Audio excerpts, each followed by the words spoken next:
Olá, bem-vindas a mais um Gringas Podcast, um espaço de conversas verdadeiras com pessoas que estão transformando vidas com sua trajetória e com propósito. Hoje eu tenho a honra de receber aqui uma mulher incrível que passou da tecnologia para o acolhimento, Luciana Correia. Ela é mais conhecida como Luli. Bem-vinda, estou muito feliz de ter você aqui. Muito obrigada, gringa Tati, pelo convite para fazer esse podcast. Eu sempre falo, né, para as pessoas que cada oportunidade que eu tenho de levar minha voz para que as pessoas possam saber, ter mais informações sobre fertilidade, infertilidade e todas as possibilidades que existem no mundo, né, da maternidade, eu sempre sou muito agradecida. Então, muito obrigada pela oportunidade. Não, estamos nós felizes de termos aqui você e aprender com você, porque é uma coisa que eu nem sabia que existia antes de ter conversado com a Luli, tá? Luli, como é que foi a decisão de sair da área de tecnologia móvel para essa área de acolhimento, de ser uma pessoa que fala sobre um assunto até delicado para muitas pessoas, né? E espalhar essa voz aí pelo mundo. Na verdade, não foi uma escolha, né, de mudar ou não, até demorou um pouco para eu entender essa mudança e abrir mão, né, fazer essa transição de carreira, que eu chamo assim, porque eu era mulher executiva no Brasil que não queria ser mãe, né, e essa sempre foi uma voz muito forte minha, que eu nasci para ser tia, tal, e eu queria me dedicar à carreira profissional.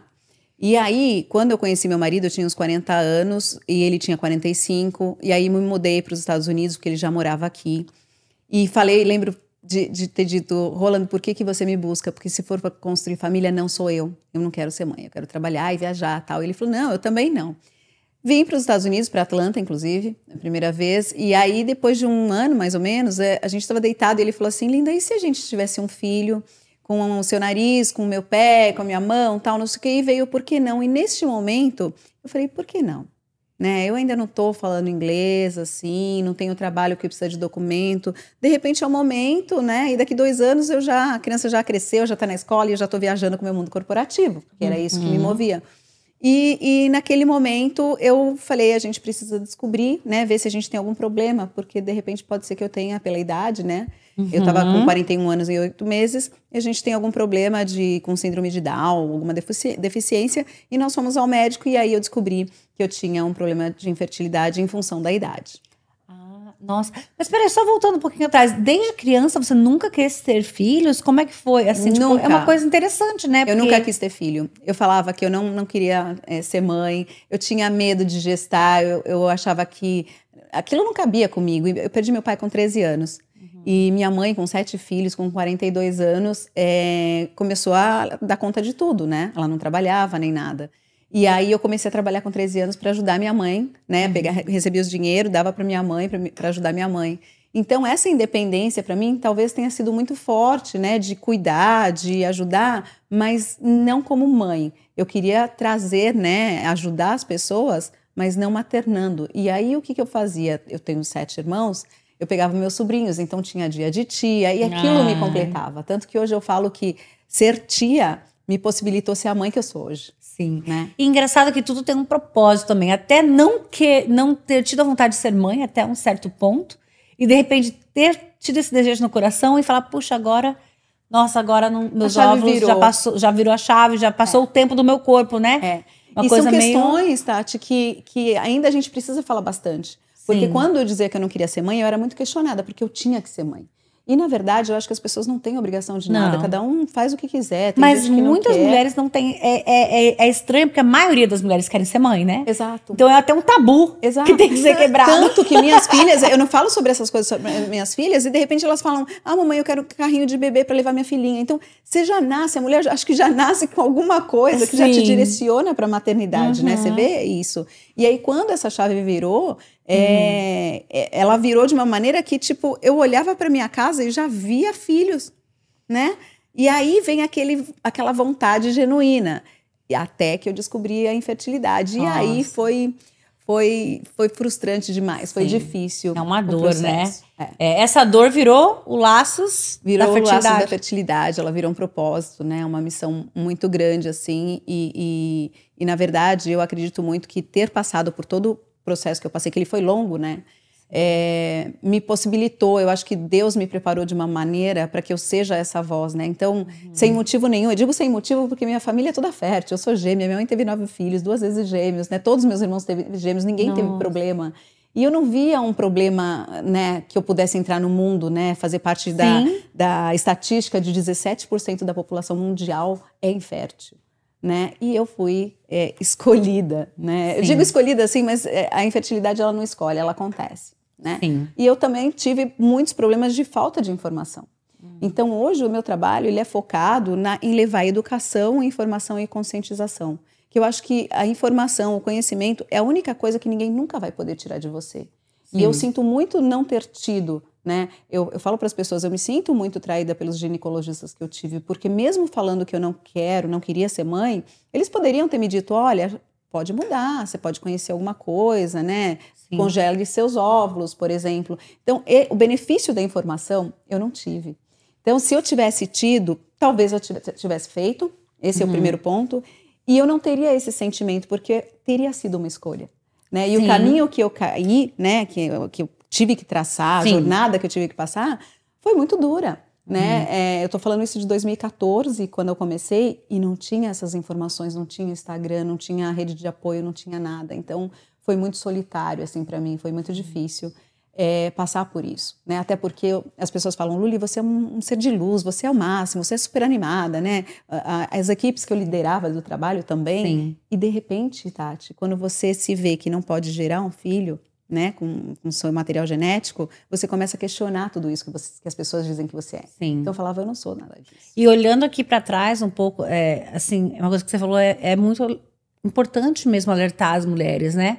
Que mesmo que você não queira, pense que você não quer ter filho hoje, você não sabe amanhã mesmo, Exato. Né? E tem realmente uma possibilidade de você congelar os seus óvulos e ter você a sua escolha no futuro. Exato. E isso foi tirado de você, de certa forma, por uma falta de informação, como você falou, né? Exato. Eu acho que é uma informação já começando desde o começo com informações aqui, hein? Que a Luli tá dando, porque ela viveu isso, né?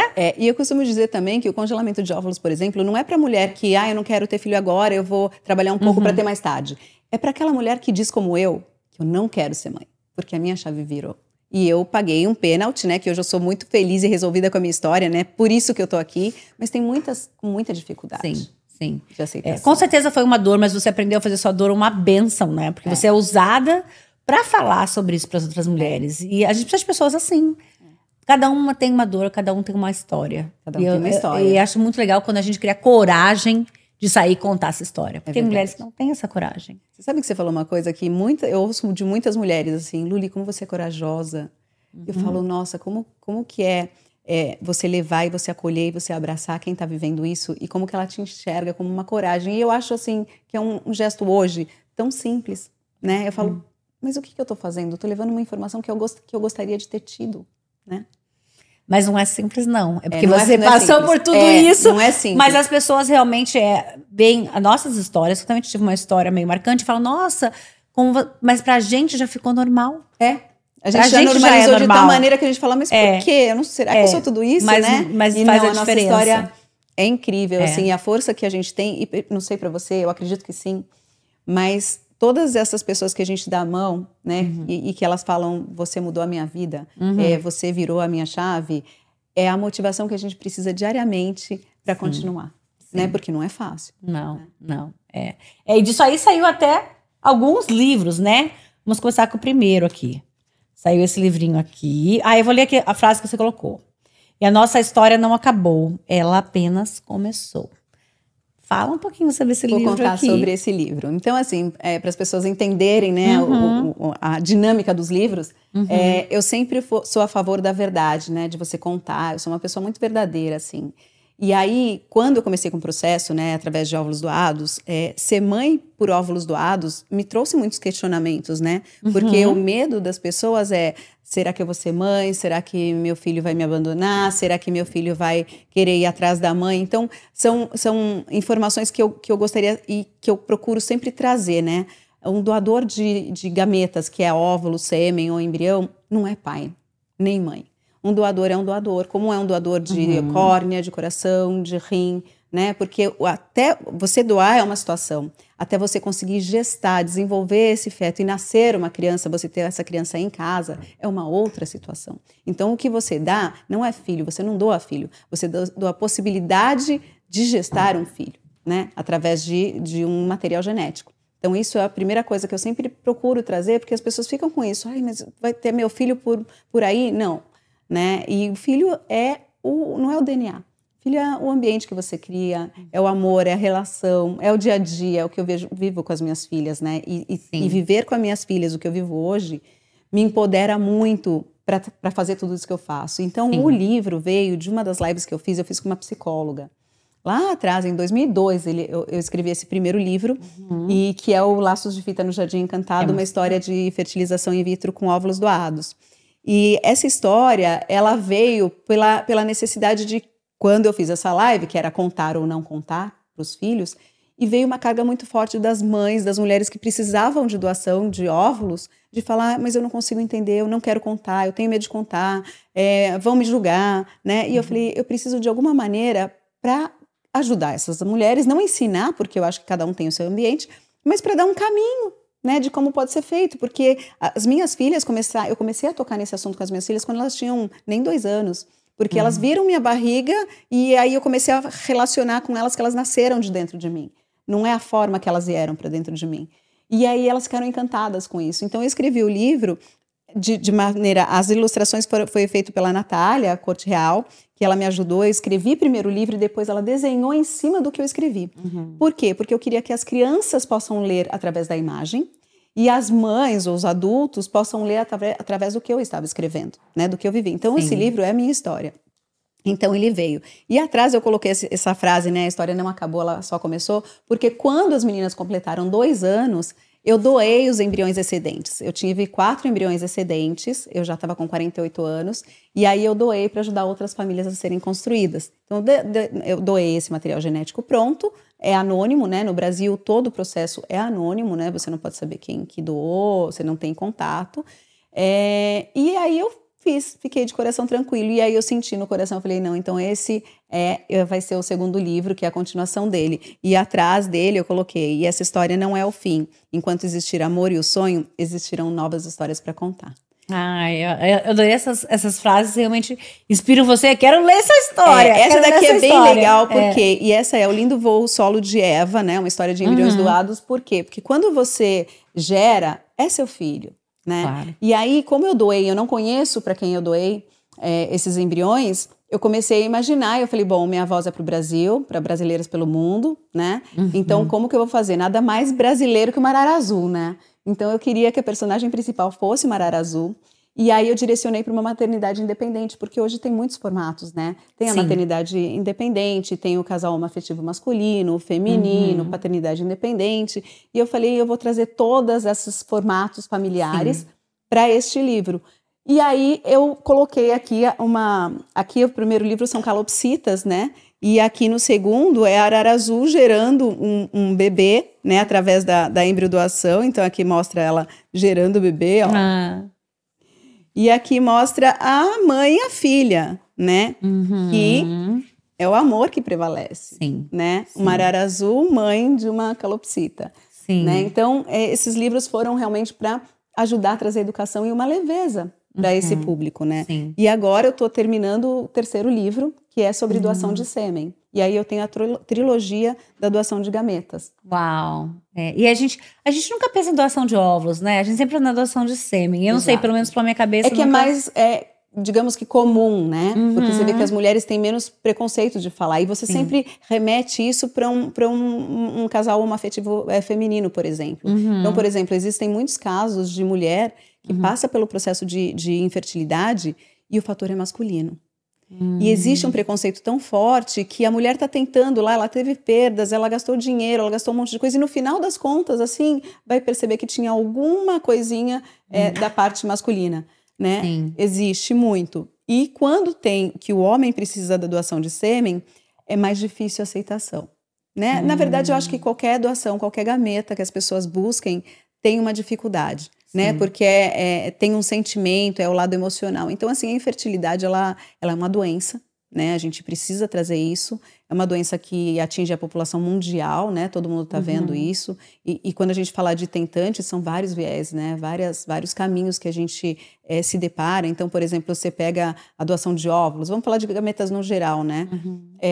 Não é só a mulher mais velha, que foi o meu caso, né? Minhas filhas nasceram, eu tinha 45 anos. Hoje eu tenho 52, minhas filhas têm 7. E engraçado, Tati, que eu falava que eu não queria ser mãe porque ia atrapalhar a minha carreira, né? E hoje eu vejo que eu com 52 anos, com gêmeas de 7 anos, elas me potencializaram de tal forma que elas só me ajudam no meu trabalho, no mercado corporativo, nessas coisas que eu estou fazendo. Então eu acho que a gente põe muitas barreiras no desconhecido. E o desconhecido assusta, né? Então quando a gente precisa de todo esse material, de todo esse trabalho, de toda essa informação, é muita coisa. E aí você pega, por exemplo, hoje tem muitas mulheres com menopausa precoce, mulheres com 24, 30 anos com menopausa precoce, ela precisa da doação de óvulos. Você vê, por exemplo, hoje está aumentando muito os casos de câncer, que a oncofertilidade também existe dentro da reprodução humana, que as pessoas precisam saber que antes de iniciar um tratamento oncológico, ela precisa congelar esse material genético, seja homem ou mulher, né? Se não congelar, pode ser que esteja comprometido, né, esse sistema reprodutivo, e ela venha a precisar, não que ela não tenha chance, mas que ela venha a precisar de uma doação de gameta, seja ela qual for. Então, a informação, ela precisa chegar, né? Se vê mulheres com doenças genéticas, que pode passar para a prole, elas também podem. Mulheres com endometriose, que é o caso que a gente está vendo aí bastante. Então, assim, hoje essas vozes são muito grandes, né? E eu acho que tem que tomar muito cuidado quando as pessoas falam sobre congelamento de óvulos, que hoje está todo mundo falando, né? Porque não é 100% certo, né? E tem tempos para você fazer isso. Então, a informação é importante que chegue. Sim. Eu quero só voltar um pouquinho atrás, porque a gente entrou direto no livro e você contou um pouquinho, né? Mas como é que foi aquele momento que você sentiu, eu vou fazer isso? Qual que foi? Onde que deu aquele clique? Desse trabalho? Não, eu vou receber esses óvulos, eu vou... de aceitar a ovulação? De aceitar, entender esse processo. Na verdade, assim, eu sou uma pessoa muito prática, né? E quando eu me deparei com o problema, que eu tinha... A minha reserva ovariana era 0,03, ou seja, era praticamente zero, né? A partir de 35 anos, a mulher começa a perder qualidade desses óvulos. E a partir dos 40, é muito difícil ela conseguir. Não que seja impossível, tá? Sim. Existem casos, mas é difícil. E aí, no meu caso, a reserva já estava comprovada através de exames, né? De que são os exames, os nomes, assim, é antimuleriano, tá? E eles fazem uma contagem de folículos antrais também para comprovar isso. Que hoje qualquer mulher pode fazer. Esse é um exame de sangue, por exemplo. E aí, quando eu me deparei com isso, eu falei, e agora? Só que a gente tem um sentimento de, mesmo que é 0,03, ainda é alguma coisa, não é zero, né? E aí eu fui tentando. O que aconteceu? Que aqui em Atlanta o médico me direcionou para fazer um tratamento de coito programado, inseminação artificial, e eu perdi esse tempo. Então as chances que eu tinha, se é que eu tinha ainda, eu perdi todas. E aí eu decidi ir para o Brasil, fiz o tratamento no Brasil, só que eu conversei com o médico, falei, é isso mesmo? Ele falou, é isso mesmo. E aí eu falei, Rolando, eu não estou preparada, né? E aí o médico falou, o que a gente vai fazer? Eu falei, eu quero tentar com os meus óvulos. Só que eu sabia que a minha reserva era muito baixa. E eu lembro que o médico falou, Lu, eu preciso te dizer que as chances são mínimas, né? Se você for para a ovo-doação, de mínimas de 3%, 5%, você vai ter 60%, 65% de sucesso com óvulos doados. E aí eu disse para ele, falei, doutor, eu estou pagando a minha paz. Se eu aceitar a ovo-doação e não passar pelo processo da tentativa com meus óvulos, pode ser que eu me questione lá na frente. Se eu tiver um filho assim, se eu aceitar e ele tiver algum comportamento, eu posso trazer questionamentos e eu preciso dessa resposta. Então, eu tentei uma vez com os meus óvulos e não deu certo. E aí, quando não deu certo, foi a frustração, claro, né? Tinha 50%, né? Uma esperança que pode ser que seja esse 0,3 vai dar certo, e não deu certo. E aí, ele falou, então, vou te apresentar a pessoa que vai te explicar o processo de ovo-doação. Isso foi em 2016, tá? Quando eu entrei na sala, ela começou a me explicar, porque a doação de óvulos, você pega questionários, e você faz pareamento de estereótipo, né? De características físicas e tal, e você faz essa escolha. E eu saí chorando do lugar e não quis saber mais sobre o processo, porque eu me senti numa prateleira montando um Lego, sabe? Um filho de boneco. E eu achei que tudo que eu estava passando era um castigo de Deus, porque eu dizia que eu não queria ser mãe, né? E aí eu estava tentando forçar, e eu falei, como que eu vou gerar um amor numa escolha assim, sabe? Eu me senti muito mal. E saí chorando e falei que não ia aceitar mais. E aí falei pro Rolando, eu falei, olha, não é pra mim, não quero mais, tal. E passou. Aconteceu uma situação de uma gata que me adotou. Ela entrou na minha casa, era pequenininha, de rua, né, feia. Só a mãe pode falar isso. Só a mãe pode falar, gostei dessa. É feia, né, se eu tivesse que comprar ou adotar, não era ela, tal. E passou uns 30 dias ela na rua e eu não queria adotar. E eu falava assim pro Rolando, eu falei, como que eu vou adotar um gato? Eu não conheço gato, tal, eu tô fazendo tratamento. E aí eu lembro como o psicológico da gente, ele mexe com a gente, né, porque eu tinha dito que eu não queria mais. Por que eu falei que eu não ia adotar? Porque tava em tratamento, sabe? E aí essa gata ficou comigo, ela teve alguma doença e ela estava tomando antibiótico, o Rolando estava no trabalho e eu deixei ela no sofá e eu fiquei sentada no chão, velando o sono da gata. E aí, em determinado momento, eu pus o dedo no nariz dela para ver se ela estava viva. E aí me veio um insight, me veio uma força assim de dentro, que a única coisa que eu pensei na hora foi obrigada a Deus. Porque naquele momento, assim, eu questionei assim, como que eu posso dizer que eu não vou amar um filho que eu vou gerar, mesmo que não tenha a minha genética, que eu vou gerar, eu vou alimentar, eu vou nutrir. Se eu estou enlouquecidamente assim, apaixonada por uma gata que não foi eu que escolhi, que eu não sei de onde veio, ela estava na rua e não tem as cores que eu queria, se eu tivesse que escolher. E aí eu agradeci e entendi que Deus plantou a Moca para fazer essa virada de chave. E aí, neste momento, eu abracei a Moca e fiquei, assim, 1 hora chorando com ela. Nossa. E agradecendo, sabe, por esse sinal. E aí, quando o Rolando chegou em casa, ele já sabia que eu não queria mais, né, que eu não ia aceitar. E aí eu falei, vida, amanhã eu tô ligando pro médico para voltar ao tratamento. Ele falou, linda, você não precisa. Não tô te obrigando, não se sinta pressionada, você quer conversar? Eu falei, não. E esse não foi leve, sabe? Porque eu entendi que o amor não é o DNA. Né? Eu não sabia aquela gata e a gente tinha uma ligação tão forte, sabe? Eu não fazia terapia com um psicólogo e ela era tudo para mim, né? Então, quando eu vejo assim, quando você fala assim que o momento que você aceitou foi Deus. Nossa, mas foi incrível essa história da gatinha, viu? Porque você falou tudo ali. Não importa a cor, não importa nada. É um amor que você sentiu pelaquela vida que foi te dada, né? E foi um milagre essa gata aparecer, hein? Era pra você desenvolver esse propósito lindo teu aí. Por isso que eu falo, assim, sabe? Que Deus... a gente sempre tem que acreditar nos caminhos e nas coisas, nos sinais que Deus dá. Porque Ele dá. A gente tem que estar tão machucado, assim, às vezes que a gente sente. E quando ela apareceu, eu não dei a mínima importância. Eu deixei ela ainda um mês, assim. E foi uma situação que, assim, todo mundo no condomínio dava comida pra gata. Ela só aparecia na minha porta, sabe? E eu falava assim, Roland, se eu abrir a porta e ela estiver lá, eu vou pôr ela pra dentro. Aí eu lembro que eu coloquei, o dia que eu abri, ela tava assim, olhando pra mim, eu falei, gente... E aí eu deixei e ela pulava. Eu falei, vamos abrir a casa pra ela, pra ver como que ela vai se sentir aqui. Ela parecia uma espoleta, assim, passando por todos os lados. Aí eu tava sentada assim no puff, e ela subiu nesse puff e ela começou a fazer carinho, assim, sabe? Tipo, que ela tava agradecida, sabe? E a Moca foi... assim, personagem, peça fundamental para aceitação. Ela tem que fazer um livro para ela? Ela tá no livro? Ela tem, né? Ela tá aqui, a minha gatinha. Infelizmente, ela faleceu ano passado. Mas ela foi eu acho presente que também de Deus. Mas eu acho que também foi o tempo de Deus, né? Sim. Porque eu falei que eu queria voltar para morar em Atlanta. Aconteceu um monte de coisa na minha casa e a gente voltou e ela foi embora aqui em Atlanta com a minha vida realizada com as minhas filhas. Então, que linda essa história, uau. Ela tem muito... Eu já contei, eu dei entrevista na Marie Claire, por exemplo, e eu falo da Moca. Toda vez que eu tenho oportunidade, assim, eu falo dela, porque ela realmente... Cadê a Moca? Cadê minha Moquita? Ai, gente. Não, mas essa história dela foi muito inspirador aqui, de saber ouvir a voz de Deus. Olha ali, ó. A Moca é marronzinha. Você tem duas? Você tem mais uma agora? Aí depois eu adotei, que é o irmão dela, que já tava com ela, né, ainda. E aí adotei o Marshall, então fiquei só com o Marshall. Mas a gente sempre traz a Moca, assim, porque a Moca vai ser... Claro. Né? E aí eu falo pra Deus, eu quero outra gata, mas eu quero que seja assim, sabe? Sim. Que ela me adote também, como a Moca me adotou. Sim. E você falando, né, e não é só também de você ter carregado as filhas na barriga, porque tem... tanta gente que adota as crianças, né? E é o amor do coração, é um DNA do amor mesmo. Você sabe que eu falo para as pessoas, assim, que as pessoas... Existe muito preconceito, né? Existe muito tabu, a gente precisa quebrar isso, furar essa bolha, né? E é difícil, porque são vários viés políticos, religiosos, né? Hoje eu sou bem aliada, assim, da comunidade LGBT, porque...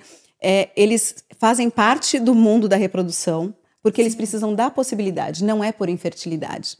Então, essa é uma questão muito importante. E existe muito um preconceito e um paradigma que eu acho que a gente precisa quebrar, de que essa comunidade tem muito dinheiro para gastar e pode fazer tudo com eles, e não é. É uma comunidade que elas têm muitas dores também, tem muitos preconceitos, e fecham-se muitas portas, e eles não sabem que caminho ter, né? Então, quando eu comecei a falar isso, eu percebi...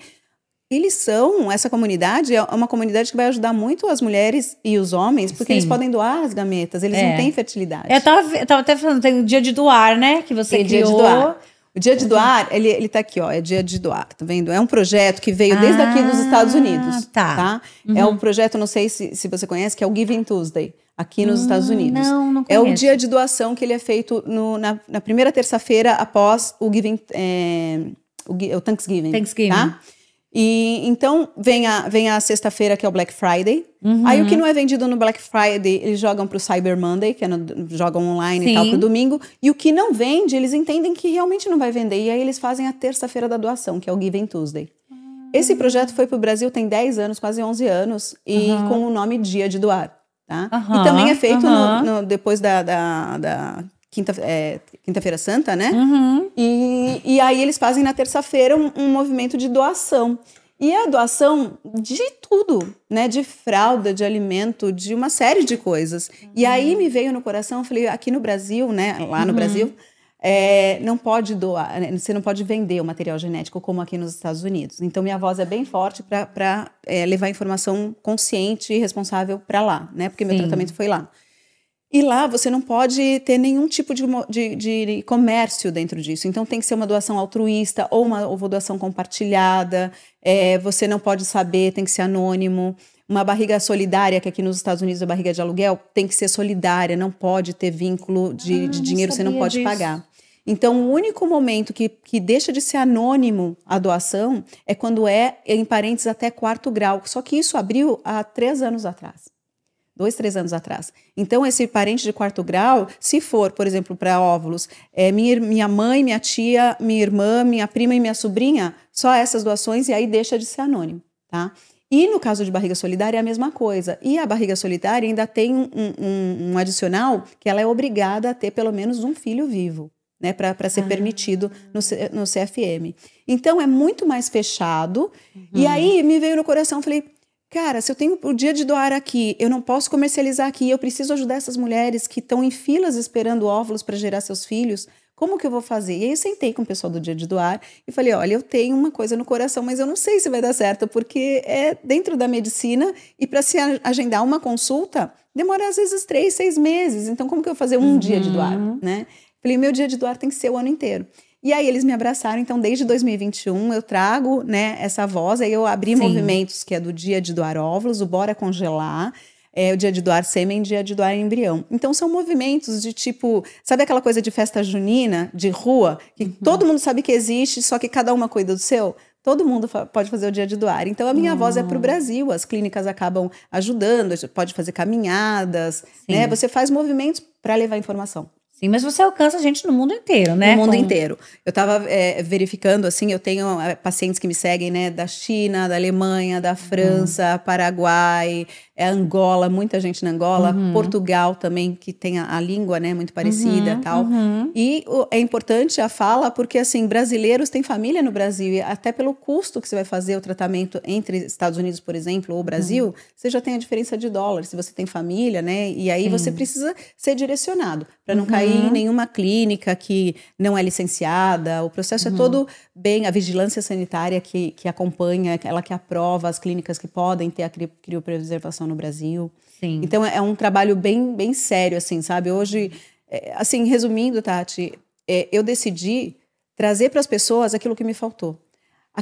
Tudo aquilo que eu gostaria de ter sabido, ou que alguém me desse a mão, eu trago para as pessoas. Até os conteúdos que eu trago, antes de publicar, eu me coloco naquele lugar que eu já estive e falo, será que tipo de gatilho que isso iria me trazer?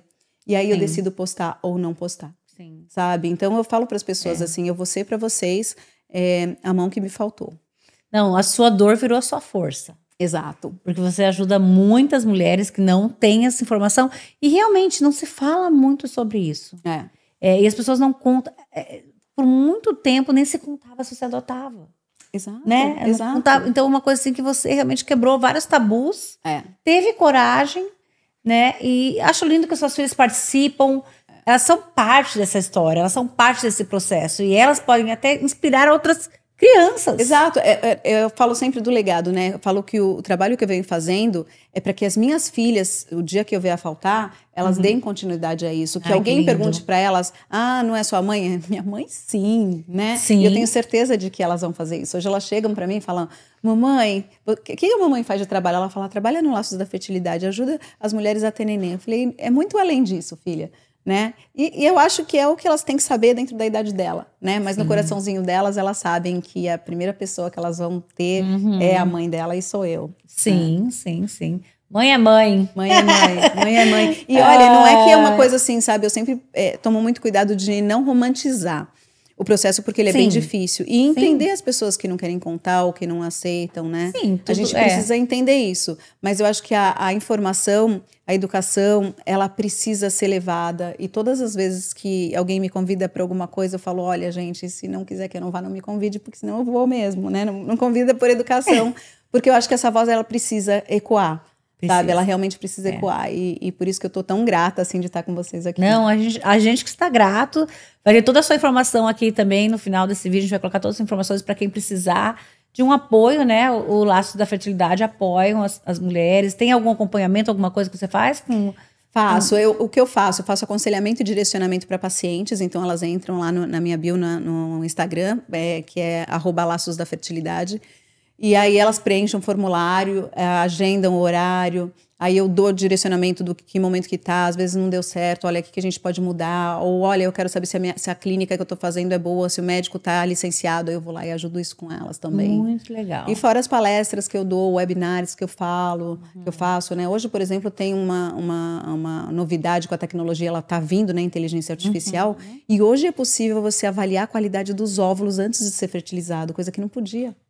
Porque se pudesse, eu teria testado no meu 0,03 e se falasse que eu tinha uma chance de ter, eu teria tentado. Sim. Né? Então, assim, são informações que a paciente, ela precisa ver. Ela precisa ouvir. E não é todo mundo que vai falar, né? Eu não quero que elas se sintam... se sentem muitas vezes num comércio, né? Não, e a gente fala de coragem, mas às vezes tem pessoas realmente que não é nem questão de coragem, é questão da personalidade. Eu não gosto de compartilhar. Então, cada um é usado de uma forma, né? E tem que ser respeitado. Sim, né? Acho que as pessoas têm direito de não querer contar, elas têm direito de se fechar, de viver o mundo dela, porque só a gente sabe a realidade da gente. Claro. Né? As pessoas que estão em volta, o tamanho do preconceito. Eu falo para as pessoas, né? Vamos escolher as guerras que valem a pena. Às vezes a guerra não vale a pena para todos. Né? E a gente cada história respeitar. é uma história. Cada família é uma família, cada cidade é uma cidade, então tudo tem um E aí, quando background. alguém chega para mim e fala assim, Luli, você virou a chave da minha vida, né? Luli, vem no aniversário da minha filha porque você tem parte dessa história, sabe? E compartilha. Ou pessoas que falam, Luli, eu abri um Instagram, ninguém sabe, ninguém da minha família sabe, e eu não quero que saiba, só você. Então, eu fico feliz, assim, sabe? De ter aberto uma comunidade também, sabe? Com mais de 300 mulheres falando sobre isso. É importante, meu trabalho realmente tem sido importante, eu sou muito grata a Deus por ter passado pelo que eu passei. E se Deus hoje falasse para mim, Luli, você vai nascer de novo, o que você pensa em relação à maternidade? Eu diria para ele, eu quero que aconteça tudo do mesmo jeito, da mesma forma, com as mesmas filhas e com a mesma história. Lindo. E como é que as pessoas que estão nos assistindo conseguem encontrar os seus livros?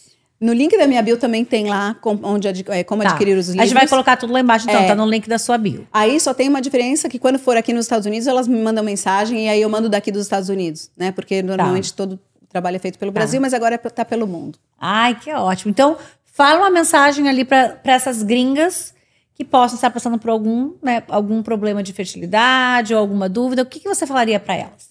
Bom, primeira coisa é que não desista. Você não está sozinha mais. Né? Hoje em dia tem muitas pessoas que passam por esse processo, é uma dor, mas existe a possibilidade, né? E não importa a forma que seu filho venha, né? Eu acredito muito que Deus já tem reservado a sua maternidade, a sua paternidade de alguma maneira. Ele só está esperando o melhor momento para te apresentar.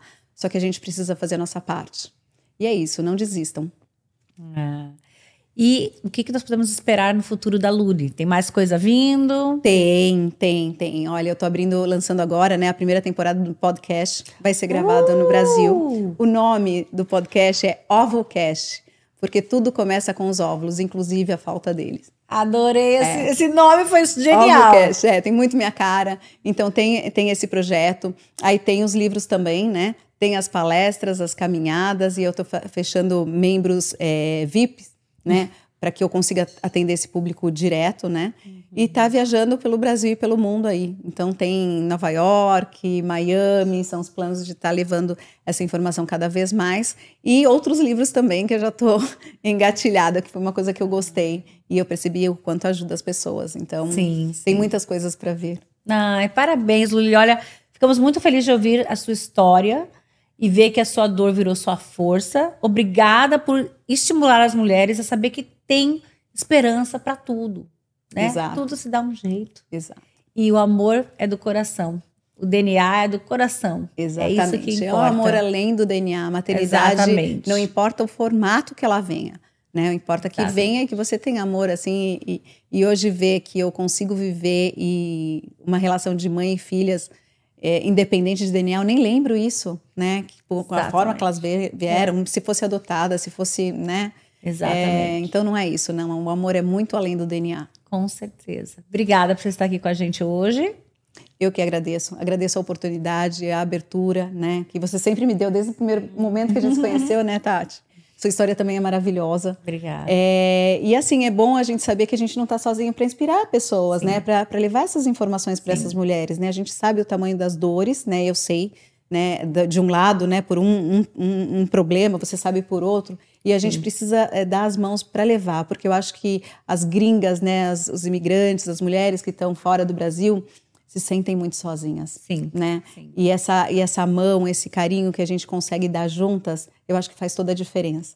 Com certeza. Né? Então, obrigada pelo convite. Obrigada. Conta comigo porque vocês precisarem. Sim. Olha aí, meninas, se estiver passando por algum problema de fertilização ou conhece alguém, passa esse podcast pra frente, fala sobre o assunto com as pessoas, segue a Luli, toda a informação dela tá aqui e vamos lá. E muito obrigada por estar acompanhando o Gringas Podcast.